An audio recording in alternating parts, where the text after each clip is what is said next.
Hello, ഈ app ഇതുവരെ നിങ്ങൾ ആരും ഡൗൺലോഡ് ചെയ്തില്ലേ?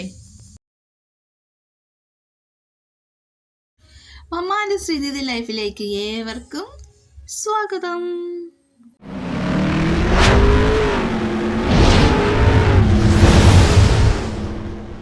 എൻ്റെ ഈ വീഡിയോ ആദ്യമായിട്ടാണ് കാണുന്നുണ്ടെങ്കിൽ ഒന്ന് സബ്സ്ക്രൈബ് ചെയ്തേക്കണേ. അപ്പോൾ എല്ലാവർക്കും ഒരിക്കൽ കൂടി നമസ്കാരം. ഞാനിന്ന് വന്നിരിക്കുന്നത് നമ്മുടെ എംപ്ലോയ്മെൻറ്റ് എക്സ്ചേഞ്ച് ഒരു ആപ്പ് ഇറക്കിയിട്ടുണ്ട്. ആ ആപ്പ് നമുക്ക് എവിടെ നിന്ന് കിട്ടും എന്നുള്ളത് നോക്കാനാണ്. വേറെ ഒന്നുമല്ല, നമ്മൾ നേരെ പ്ലേ സ്റ്റോറിൽ പോവുക. നമ്മൾ പ്ലേ സ്റ്റോറിൽ പോയി എക്സ്ചേഞ്ച് എന്ന് വെച്ചെടുക്കുമ്പോൾ ഇങ്ങനെ വരും. ഇത് നമ്മൾ ഇൻസ്റ്റാൾ ചെയ്യുക. ഇൻസ്റ്റാൾ ചെയ്ത് ഓപ്പൺ ചെയ്യുന്ന സമയത്ത് എഗ്രി കൊടുക്കാനായിട്ട് ഒരു വിൻഡോ വരും. ഈ വിൻഡോ വന്ന് നമ്മൾ എഗ്രി കൊടുത്ത് കഴിയുമ്പോൾ നമ്മൾ അടുത്തതിലേക്ക് പോകും. അവിടെ രജിസ്ട്രേഷൻ ചെയ്യണം. രജിസ്ട്രേഷൻ ചെയ്യുന്നത് പേര് നമ്മുടെ പേരാണ് കേട്ടോ. നമ്മുടെ പേര്, എക്സ്ചേഞ്ച് നെയിം, പിന്നെ ഫോൺ നമ്പർ, പിന്നെ നമ്മൾ രജിസ്ട്രേഷൻ ചെയ്യുന്ന സമയത്ത് നമുക്ക് അവിടെ നിന്നൊരു നമ്പർ കിട്ടും. ആ നമ്പരും നമ്മളവിടെ ടൈപ്പ് ചെയ്ത് കൊടുക്കണം. നമ്മൾ ഡേറ്റ് ഓഫ് ബർത്തും കൊടുക്കുക. ഈ ഡേറ്റ് ഓഫ് ബർത്തും എല്ലാം കൊടുത്തതിന് ശേഷം ഗെറ്റ് OTP ക്ലിക്ക് ചെയ്യുക. ഗെറ്റ് OTP ക്ലിക്ക് ചെയ്തിട്ട് ഇവിടെ കൊടുക്കണം OTP. അതിനുശേഷം നമ്മൾ എന്ത് ചെയ്യുക? നമ്മളൊന്നും ചെയ്യേണ്ട. ഇതുപോലെ ഒരു ഡാഷ്ബോർഡ് വരുന്നതായിരിക്കും. ഇവിടെ കുറേ കാര്യങ്ങൾ ഇങ്ങനെ കൊടുത്തിരിക്കും. അപ്പോൾ അതൊക്കെ നമ്മളൊന്ന് വായിച്ചു നോക്കുക. അതുപോലെ തന്നെ നോക്കുക, ഡാഷ്ബോർഡിൻ്റെ ഭാഗത്ത് 3 ലൈൻസ് കണ്ടില്ല? അവിടെ ഒന്ന് ക്ലിക്ക് ചെയ്യുമ്പോൾ നമുക്ക് നമ്മുടെ ഡീറ്റെയിൽസ് ഒക്കെ നമുക്ക് വരും. രജിസ്ട്രേഷൻ നമ്പർ, നമ്മുടെ പേരൊക്കെ വരും. അതിൻ്റെ പോലെ സെറ്റിങ്സ് എന്നുള്ള ഭാഗം വരും. ആ സെറ്റിങ്സിൽ നമ്മൾ ക്ലിക്ക് ചെയ്യുന്ന സമയത്ത് നമുക്ക് തീം മാറ്റാനുള്ളതൊക്കെ വരും കേട്ടോ. ഡാർക്ക് കൊടുക്കാം, റെഡ് കൊടുക്കാം, ഗ്രീൻ കൊടുക്കാം, ഡീഫോൾട്ട് അത് മതിയെങ്കിൽ അങ്ങനെ കൊടുക്കാം. പിന്നെ നമുക്ക് എന്ത് ചെയ്യാമെന്ന് വെച്ചാൽ ഭാഷയൊക്കെ മാറ്റാം കേട്ടോ. ഇപ്പോൾ ഞാൻ ഭാഷ മലയാളം ആക്കിയിരിക്കുന്നത് കൊണ്ടാണ് ഈ ക്രമീകരണങ്ങൾ എന്നൊക്കെ പറഞ്ഞു വരുന്നത്. അവിടെ സെറ്റിങ്സ് ആണ്. ഭാഷ മാറ്റാം. ഇംഗ്ലീഷിലായിരിക്കും നമുക്ക് ഇൻസ്റ്റാൾ ചെയ്തൊക്കെ വരുന്നത്. പിന്നെ നമുക്കത് മലയാളത്തിലോട്ടൊക്കെ നമുക്ക് മാറ്റിക്കൊടുക്കാം. കണ്ടോ, ഇംഗ്ലീഷ് വേണമെങ്കിൽ അങ്ങനെ, മലയാളം വേണമെങ്കിൽ അങ്ങനെ ഒക്കെ നമുക്ക് മാറ്റിക്കൊടുക്കാം. ഞാൻ മലയാളമാണ് ചെയ്തിരിക്കുന്നത്. ഇനി നമുക്ക് നേരെ തിരിച്ചു വന്ന് ഡാഷ്ബോർഡിൽ കണ്ട കാര്യങ്ങളൊക്കെ നമുക്ക് ഓരോന്നോരോന്നായിട്ട് നമുക്ക് ഇങ്ങനെ നോക്കാം. എന്തൊക്കെയാണ് അവിടെ കൊടുത്തിരിക്കുന്നത് നമ്മൾ ആദ്യം വായിച്ചു നോക്കി. എന്നാലും നമുക്ക് ഒന്നുകൂടി ഒന്ന് നോക്കാം എന്തൊക്കെയാണ് അവിടെ കാര്യങ്ങളൊക്കെ കൊടുത്തിരിക്കുന്നത് നമുക്ക് നോക്കാം. ഡാഷ്ബോർഡിൽ നമ്മൾ ആദ്യമായിട്ട് കാണുന്നത് രജിസ്ട്രേഷൻ പുതുക്കുക എന്നുള്ളതാണ്. ഡേറ്റൊക്കെ ആയിട്ടുണ്ടെങ്കിൽ, പുതുക്കാനുള്ള ഡേറ്റൊക്കെ ആയിട്ടുണ്ടെങ്കിൽ നമുക്ക് പുതുക്കാനുള്ള ഒരു ഓപ്ഷനാണത്.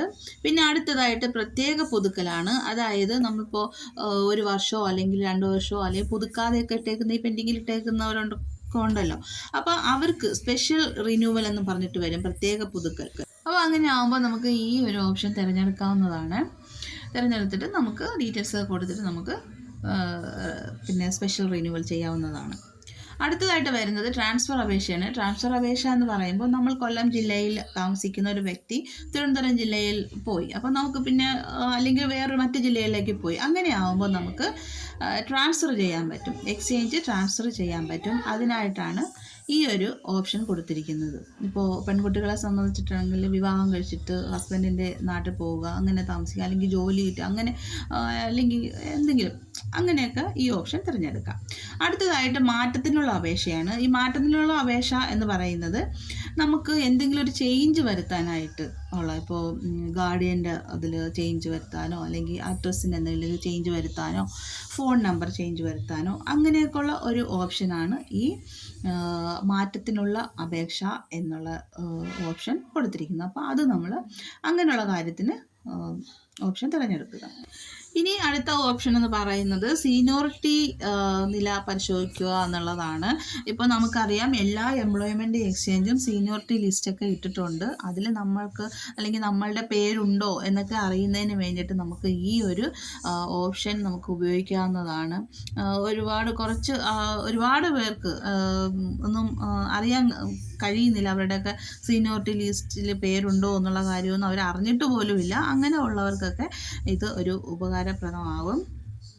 അപ്പോൾ അതൊക്കെ ഈ ഓപ്ഷൻ തിരഞ്ഞെടുക്കുക. പിന്നെ അടുത്തതായിട്ടെന്ന് പറഞ്ഞാൽ വാർത്തകൾ എന്ന് പറഞ്ഞാൽ മറ്റുള്ള ന്യൂസുകളല്ല, നമ്മുടെ എംപ്ലോയ്മെൻറ്റ് എക്സ്ചേഞ്ചുമായിട്ട് ഉൾപ്പെടുന്ന ന്യൂസുകളൊക്കെ നമുക്ക് അറിയാൻ ഈ ഓപ്ഷൻ നമുക്ക് തിരഞ്ഞെടുക്കാവുന്നതാണ്.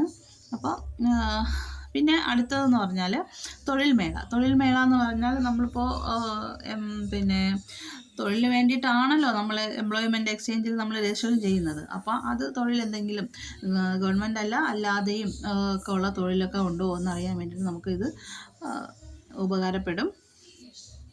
അപ്പോൾ ഈ ഓപ്ഷൻ നിങ്ങൾ തിരഞ്ഞെടുക്കുക. പിന്നെ അതുപോലെ തന്നെ അതല്ല എനിക്ക് നേരിട്ട് വിളിച്ച് ചോദിക്കണമെന്നൊക്കെ ഉള്ളവർക്ക് ആണെങ്കിൽ നമ്മുടെ ഏത് ജില്ലയിലാണോ നമ്മൾ താമസിക്കുന്നത് ആ ജില്ലയിൽ ഫോൺ നമ്പർ എംപ്ലോയ്മെൻറ്റ് എക്സ്ചേഞ്ചിൻ്റെ ഫോൺ നമ്പറൊക്കെ ഉള്ള ഒരു ഓപ്ഷനാണ് സഹായം ഹെൽപ്പ് ഡെസ്ക് എന്നുള്ളത്. അപ്പോൾ അതുകൊണ്ട് അങ്ങനെയും ഓരോരുത്തർക്കും വിളിച്ച് ചോദിക്കാവുന്നതാണ്. അപ്പോൾ ഈ ആപ്പ് എല്ലാവരോടും ഒന്ന് ഡൗൺലോഡ് ചെയ്തിടണം, എല്ലാവർക്കും ഉപകാരപ്രദമാണ്. അപ്പോൾ ഇന്നത്തെ ഈ വീഡിയോ എല്ലാവർക്കും ഹെൽപ്ഫുൾ ആകുമെന്ന് വിചാരിക്കുന്നു. എൻ്റെ ഈ ചാനൽ ആദ്യമായിട്ടാണ് കാണുന്നവരുണ്ടെങ്കിൽ ഒന്ന് സബ്സ്ക്രൈബ് ചെയ്യണം, ഷെയറും ലൈക്കും കമൻറ്റും ഒക്കെ നിങ്ങൾ ചെയ്യണം. അപ്പോൾ അടുത്ത ഇതുപോലുള്ളൊരു വീഡിയോ ആയിട്ട് വരുന്നത് വരെ ടാറ്റാ ബൈ.